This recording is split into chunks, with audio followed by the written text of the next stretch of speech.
Good morning students. आज के video में आपका स्वागत है। आज हमें जो जेनेटिक्स के फिलअप की बात कर रहे थे उसके तीसरे पार्ट की बातें करेंगे। हमारे पास से जो पहला क्वेश्चन है वो है माता पिता से संतति में लक्षणों का संचरण खालिस्तान कहलाता है। तो जो जेनेटिक्स की परिभाषा होती है उसमें अपन पढ़ते हैं कि जो वंशागति और विभिन्नताएं होती है उनका अध्ययन जेनेटिक्स होता है। और जो वंशागति होती है उसका मतलब होता है कि माता पिता से लक्षणों का संतति में जाना। तो इसका आंसर आ जाएगा वंशागति या हेरिडिटी। कि जो लक्षण जैसे मान लो कोई भी लक्षण है, लंबाई का लक्षण है, कलर का लक्षण है, वो माता पिता से संतति में जा रहा है तो उसकी जो जाना है वो क्या कहलाएगा? हेरिडिटी कहलाता है। दूसरा अपने पास क्वेश्चन है कि भारतीय परिस्थितियों के अनुसार संकर पशु में विदेशी आनुवांशिकता का अनुकूलतम स्तर खालिस्तान होना चाहिए। ये बात कर रहा है कि जैसे मान लो अपन ने कोई देसी नस्ल की गाय थी अपनी, उसकी क्रॉस करवाई विदेशी नस्ल की, जैसे एचएफ ले ली, उससे क्रॉस करवा दिया। अब वे जो देसी उनकी संतति उत्पन्न होगी उसमें विदेशी नस्ल के गुण अधिकतम कितने प्रतिशत आने चाहिए, वो अपने को बताना है कि अनुकूलतम स्तर कितना होना चाहिए कि अगर उससे ज्यादा हो तो कोई दिक्कत नहीं हो जाएगी। कि जैसे मान लो अगर जो विदेशी नस्ल है उसके 100% लक्षण आ गए तो वातावरण में अपने में अनुकूल नहीं रहेगी और वो यहाँ पे सर्वाइव नहीं कर पाएगी। तो देखो उसका अधिकतम स्तर तो होता है, अगर मैक्सिमम पूछे तो मैक्सिमम तो होता है 62.5%। और अगर अपने एक एवरेज बात करें तो वो होता है 50% से लेके 62.5%। कि 50 से 62.5 तक चल जाएगा, अगर 62.5 से अधिक है तो उसमें क्या होगा? नुकसान होगा। नेक्स्ट अपने पास क्वेश्चन है राजस्थान में भैंसों के आनुवांशिक सुधार हेतु मुर्रा एवं खालिस्तान नस्ल का प्रयोग होता है। जैसे अपन ने गायों में बात की थी कि विदेशी नस्ल की गाय एचएफ और जर्सी काम में लेते हैं, वैसे जो भैंस है उसमें नस्ल सुधार के लिए एक तो जो मुर्रा नस्ल है वो काम में लेते हैं और दूसरी जो ज्यादातर उदयपुर में काम लेते हैं वो नस्ल है सूरती। क्योंकि भैंस की तो देशी नस्लें काम मिलेंगी क्योंकि विदेशों में तो भैंसें पाई ही नहीं जाती। तो एक तो मुर्रा हो गई और दूसरी सुरती हो गई। नेक्स्ट अपने पास क्वेश्चन है कि किस प्रकार के संकरण क्रॉस में जीनोटाइप 1:1 की उम्मीद करे। उम्मीद करने का मतलब है कि कौन से क्रॉस में जो जीनोटाइप रेशियो है वो 1:1 प्राप्त होगा। तो वो अपने पढ़ा था, एक पहले क्वेश्चन पढ़ा था फिलअप में कि जो F1 संतति है उसका अप्रभावी जनक से क्रॉस टेस्ट क्रॉस कहते हैं। तो जैसे मान लो ये अप्रभावी कैपिटल टी स्मॉल टी इसका क्रॉस करवा दिया F1PD capital T small T से, इसके अंदर जो बनेंगे वो बनेंगे कैपिटल टी और स्मॉल टी। तो देखो इसका जो फिनोटाइप होगा वो भी 1:1 होगा और जीनोटाइप होगा वो भी 1:1 होगा। तो आंसर आ जाएगा टेस्ट क्रॉस।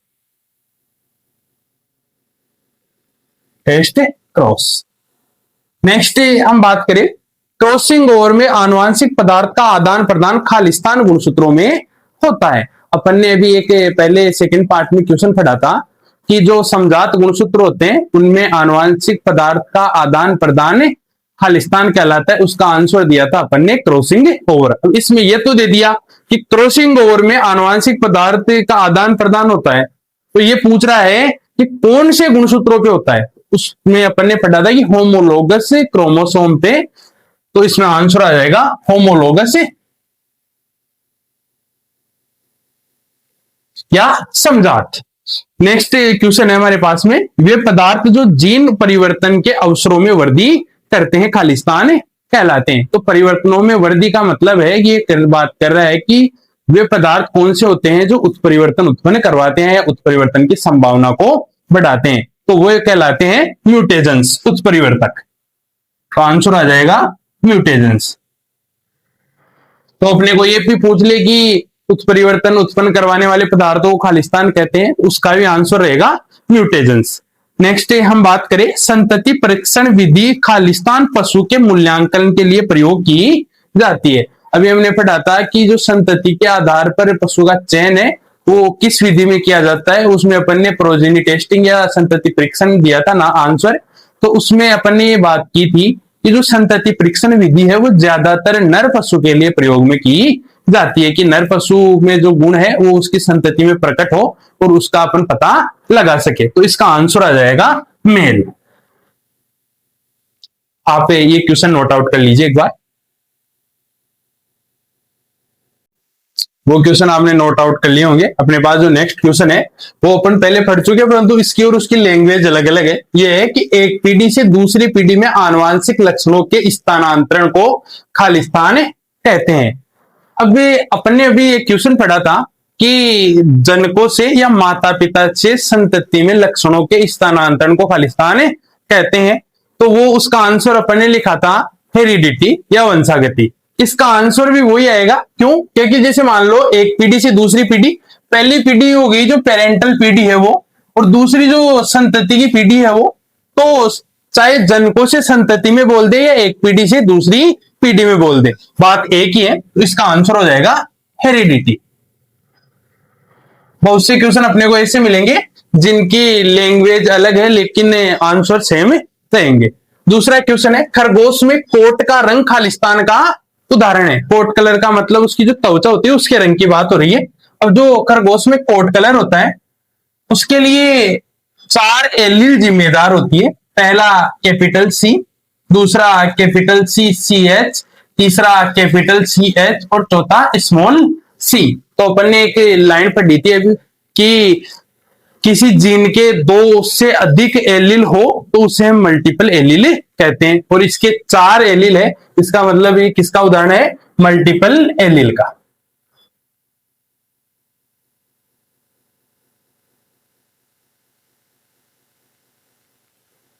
इसका आंसर आ जाएगा मल्टीपल एलील। नेक्स्ट अपने पास में क्वेश्चन है कि गुणसूत्रों पर जीन की स्थिति को खालिस्तान कहते हैं। तो अपन ने एक क्वेश्चन पढ़ा था कि जो गुणसूत्र है उसके लोकस पर सेम जीन के सेम विकल्प समान विकल्प उपस्थित हो तो उसे क्या बोलेंगे? अपन ने होमोजाइगस से नाम दिया था उसे। तो अगर जीन की स्थिति की बात करें कि जीन गुणसूत्रों पर कहां स्थित होती है तो उसे अपन कहते हैं लोकस, कि वह स्थान जहां गुणसूत्रों पर जीन पाई जाती है। नेक्स्ट क्वेश्चन है, मान्यता प्राप्त सांडों को अशुद्ध किस्म की मादाओं से मिलाने को खालिस्तान कहते हैं। मान्यता प्राप्त मतलब कि जो शुद्ध नस्ल के जो नर पशु है जिनको हम प्रजनन के लिए काम में ले सकते हैं, उन्हें अशुद्ध किस्म का मतलब कि उसकी कोई नस्ल या किस्म ही नहीं है। वो क्या है? मिश्रित प्राणी है, मिश्रित नस्ल की मादा है, उसमें सभी नस्लों के गुण उपस्थित है, कोई एक पर्टिकुलर का नहीं ज्यादा है। तो अपन ने एक इससे संबंधित क्वेश्चन पढ़ा था कि गैर वर्णित मादाओं का शुद्ध नस्ल के नर के साथ क्रॉस को खालिस्तान कहते हैं। उसका आंसर था ग्रेडिंग अप। तो ये गैर वर्णित मादा हो गई जिसका अपन वर्णन नहीं कर सकते कि ये किस लक्ष्य, किस किस्म से या किस नस्ल से लक्षण प्रदर्शित करती है, और शुद्ध नर हो गया तो उन दोनों के क्रॉस को हम क्या बोलेंगे? ग्रेडिंग अप बोलेंगे। तो इसका आंसर भी आ जाएगा ग्रेडिंग अप। देखो आंसर सेम है लेकिन लैंग्वेज क्या है? अलग अलग। नेक्स्ट अपने पास क्वेश्चन है, अंतः प्रजनन का सर्व प्रमुख आनुवांशिक प्रभाव यह है कि यह खालिस्तान बढ़ाती है। अपन ने इससे संबंधित अंतः प्रजनन और बाह्य प्रजनन से संबंधित ऐसे 2-3 क्वेश्चन पढ़ लिए कि अंतः प्रजनन में होमोजाइगोसिटी की वृद्धि होती है, हेटेरोजाइगोसिटी घटती है, और जो बाह्य प्रजनन है उसमें हेटेरोजाइगोसिटी बढ़ती है और होमोजाइगोसिटी घटती है। तो अंतः प्रजनन क्या बढ़ाएगा? होमोजाइगोसिटी। तो इसका आंसर है होमोजाइगोसिटी। नेक्स्ट अपने पास में क्वेश्चन है, अनुत्पादक बीमार या कमजोर जानवरों को झुंड से निकालने को खालिस्तान कहते हैं। जैसे मान लो हमारे पास कोई पशु है, कोई हमारे पास पशुओं का समूह है 50 पशु, उसमें से 10 पशु ऐसे हैं जो उत्पादन कम कर रहे हैं या वो ज्यादातर बीमार रहते हैं, रोग प्रतिरोधक क्षमता कम है, वो अपने लिए अनुकूल नहीं है, तो उन्हें हम जब झुंड से बाहर निकालते हैं तो उस प्रक्रिया को छटनी या कलिंग कहते हैं। इसका आंसर आ जाएगा कलिंग या छटनी। नेक्स्ट है, गुणसूत्र खालिस्तान में प्रोटीन के बने होते हैं। तो देखो जो गुणसूत्र होते हैं वो 2 चीजों के बने होते हैं। पहली तो स्टोन प्रोटीन होगी, प्रोटीन इसमें स्टोन प्रोटीन आती है, और दूसरा है डीएनए। नेक्स्ट है, F1PD में प्रकट गुणों को खालिस्तान कहते हैं। तो जो मेंडल के नियम के अनुसार अगर आप बात करें तो जो लक्षण F1PD में प्रकट होते हैं वो प्रभावी लक्षण कहलाते हैं, और जो प्रकट नहीं होते वो दमनशील लक्षण कहलाते हैं। तो ये पूछ रहा है कि F1PD में जो लक्षण प्रकट होंगे, गुण प्रकट होंगे, उन्हें हम क्या कहेंगे? तो इसमें आ जाएगा प्रभावी लक्षण। आंसर होगा इसका प्रभावी लक्षण। नेक्स्ट क्वेश्चन की बात करें तो मोनोहाइब्रिड क्रॉस का जीनोटाइप रेशियो खालिस्तान होता है। इसका रेशियो होगा 1:2:1। जीनोटाइप रेशियो तो 1:2:1, और अगर फिनोटाइप पूछ ले तो ये आएगा 3:1। नेक्स्ट अपने पास क्वेश्चन है, लिंग सहलगन जीन खालिस्तान पर स्थित होते हैं। इससे संबंधित अपन ने एक क्वेश्चन पढ़ा था पहले फिलअप में कि जो वर्णांधता है, कलर ब्लाइंडनेस है, वो किस प्रकार की वंशागति का उदाहरण है? तो उस समय अपन ने लिखा था कि लिंग सहलग्न या सेक्स लिंक्ड प्रकार की जो वंशागति है उसका उदाहरण है। और अपन ने उस टाइम बात की थी कि जो कलर ब्लाइंडनेस है उसका जो वो पाया जाता है, जीन पाई जाती है, वो एक्स गुणसूत्र पर पाई जाती है। तो इसका मतलब एक्स गुणसूत्र कौन सा क्रोमोसोम है? Sex chromosome. तो इसको आंसर आ जाएगा सेक्स क्रोमोसोम। अब इसका यही नहीं कि एक्स गुणसूत्र पर उपस्थित हो, वाई पर भी उपस्थित हो सकती है अगर नर की बात करें तो। नेक्स्ट अपने पास है, एक व्यक्ति के पैतृक इतिहास को चार्ट द्वारा दर्शाना खालिस्तान कहलाता है। पैतृक इतिहास की अगर अपन बात करें तो जैसे मान लो हम किसी प्राणी की पूर्वजों की बात करते हैं कि ये उसके नाना था, उसकी नानी थी, ये दादा दादी, माता पिता, उनके माता पिता, उनके माता पिता, तो वो होता है उसका इतिहास, पैतृक इतिहास, और उसको चार्ट द्वारा दर्शाना कहलाता है पेडिग्री या वंशावली। तो इसका आंसर आ जाएगा पेडिग्री। ये अपने क्वेश्चन कंप्लीट हो गए। नेक्स्ट हम और देखेंगे, ये आप एक बार नोट आउट कर लीजिए।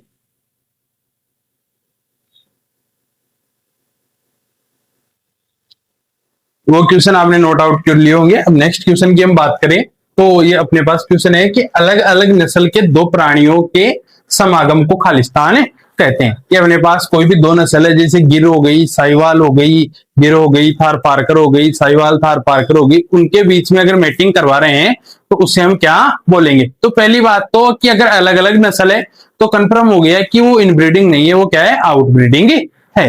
तो अगर आउटब्रीडिंग है तो आउटब्रीडिंग में एक प्रकार होता है आउटब्रीडिंग का, क्रॉस ब्रीडिंग, वो आएगा इसमें। उसमें क्रॉस ब्रीडिंग, अलग अलग नस्ल के प्राणियों के मध्य मैटिंग को क्रॉस ब्रीडिंग कहते हैं। नेक्स्ट क्वेश्चन है, खालिस्तान कैरियोकाइनेसिस की सबसे बड़ी अवस्था है। तो देखो जो कोशिका विभाजन होता है उसकी जो डिवीजन फेज है उसमें दो अवस्था है। पहली कैरियोकाइनेसिस जो केंद्रक विभाजन हो गया, और दूसरी साइटोकाइनेसिस। अब जो कैरियोकाइनेसिस है उसकी चार अवस्था होती है। पहली प्रोफेज, दूसरी मेटाफेज, तीसरी एनाफेज और चौथी टेलोफेज। अगर सबसे बड़ी पूछे तो प्रोफेज आएगी, और अगर सबसे छोटी पूछे तो एनाफेज आएगी। अब इसमें पूछा है सबसे बड़ी अवस्था, तो इसमें आ जाएगा आंसर प्रोफेज। नेक्स्ट क्वेश्चन है अपने पास, वर्षणों में शुक्राणु बनने की प्रक्रिया को स्पर्मेटोजेनेसिस कहते हैं। तो इसकी चाहे फिलअप पूछे चाहे परिभाषा पूछे, वो स्पर्मेटोजेनेसिस की परिभाषा पूछ ले तो आएगी कि वर्षणों में शुक्राणु बनने की प्रक्रिया को स्पर्मेटोजेनेसिस कहते हैं। नेक्स्ट क्वेश्चन है अपने पास, हीमोफीलिया खालिस्तान जीन के कारण होता है। तो देखो जो अपन ने कलर ब्लाइंडनेस पढ़ा था, वर्णांधता, वो और हीमोफीलिया दोनों एक समान है। तो उसमें अपन ने पढ़ा था कि जो कलर ब्लाइंडनेस होती है वो खालिस्तान का उदाहरण है। तो अपन ने पढ़ा था कि वो सेक्स लिंक्ड लिंग सहलगन का उदाहरण थी। तो इसमें जो जीन होगी वो किससे संबंधित होगी? लिंग सहलगन। तो इसका आंसर आ जाएगा सेक्स लिंक्ड जीन के कारण होता है। नेक्स्ट है, जरथार वो वंश व खालिस्तान व थार पारकर की संकर नस्ल है। तो इसमें ये जो थार है ये तो थार पारकर का हो गया, और ये शुरुआत का जो जर है इसके ये है जर्सी के लिए, तो हो जाएगी जर्सी व थार पारकर की संकर नस्ल है। नेक्स्ट अपने पास है, दो अलग अलग जातियों के समागम को खालिस्तान कहते हैं। तो अपन ने पढ़ा था कि घोड़े और जो गधी का क्रॉस से, घोड़ी और गधे का क्रॉस से, लोयन टाइगर का क्रॉस से, उसको हम स्पीशीज हाइब्रिडाइजेशन कहते हैं। क्योंकि उनकी सबकी प्रजातियां क्या है, अलग अलग है। तो इसका आंसर आ जाएगा स्पीसीज हाइब्रिडाइजेशन। नेक्स्ट अपने पास में क्वेश्चन है, साइटोसिन व ग्वानिन के मध्य खालिस्तान एच बॉन्ड होता है। तो इसका आंसर आ जाएगा triple hydrogen bond. H bond का मतलब है हाइड्रोजन बॉन्ड, तो ट्रिपल। देखो साइटोसिन और ग्वानिन के मध्य तो ट्रिपल होता है और एडिनिन और थाइमिन के मध्य डबल होता है। अब चाहे अपने को साइटोसिन या ग्वानिन के मध्य पूछे या ग्वानिन या साइटोसिन के मध्य पूछे, उसका तो आंसर रहेगा ट्रिपल हाइड्रोजन बॉन्ड। और चाहे थाइमिन और एडिनिन के मध्य पूछे, चाहे एडिनिन और थाइमिन के मध्य पूछे, उसका आंसर रहेगा डबल हाइड्रोजन बॉन्ड।